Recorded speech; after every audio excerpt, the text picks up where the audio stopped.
مرحبا فلاوين الحلوين، شلونكم؟ اليوم الفيديو عن رسم بالأقلام الخشبية المائية. طبعا هذا النوع مونتمارت. بس قبل لا أبدي حابة أشكركم على 30,000 سبسكرايب، شكرا ومرحبا بالفلاوين الجديدين، أحبكم. طبعا كلش سبورتيف، كلش نايس انتو. ثانك يو سو ماتش، لأنه مهما شكرتكم ما راح يكون كافي، لأن بالفعل تنطوني سبب انه ارسم. هسه راح تشوفوني ارسم هذه الرسمة، ولو ان هذه الوان شوية اتغاضى عن بعض الاخطاء، لان بعض الاخطاء بالتلوين، لانه انا اصلا ما ملونة بهذه الالوان. يمكن بس تجربة واحدة سويت وفشلت، لانه بايدي لوثت اللوحة. شلون؟ لانه هذا اللون من يصير مبلل ما يصير تحرك ايدك عليه، فلازم شنو تلون من بعيد.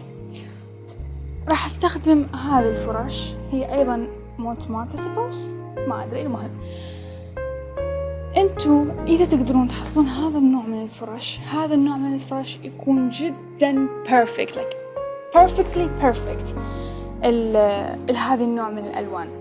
اول شيء انتو بحاجة الى مي، الى فرشاة، والى الاقلام of course. اول طريقة اللي هي حتى تطلع الشيدز الخفيفة هي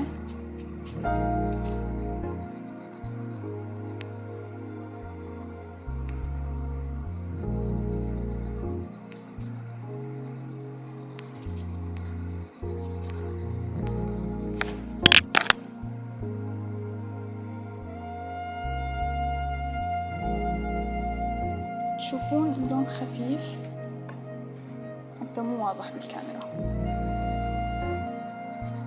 شوي أقوى.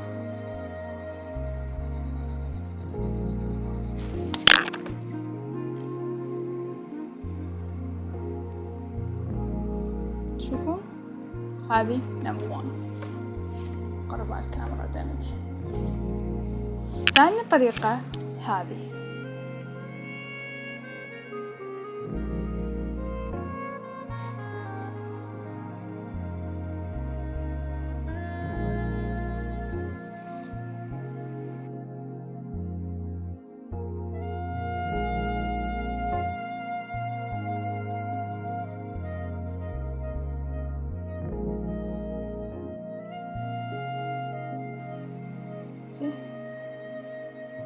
هيك ممكن يطلع عندكم اللون. طبعا مو تقعدون تشخبطون، of course not. لازم يعني انت تعرف شنو الحدود مثلا اللي تحتاجها whatever. ثالث طريقة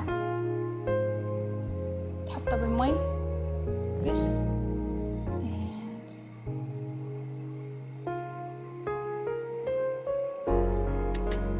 يعطيك لون قوي.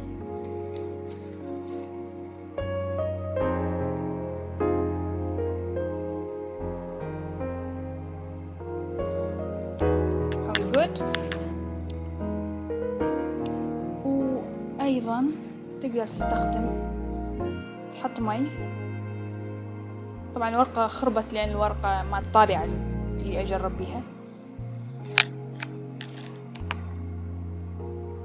أيضا هذه طريقة أخرى تعطيك شنو لون أقوى. بصراحة هي ألوان ممتعة، والشيء الثاني إنه هي حلوة، يعني تعطيك نتيجة فيها تفاصيل أكثر مما تقدر تعطيك المائية العادية.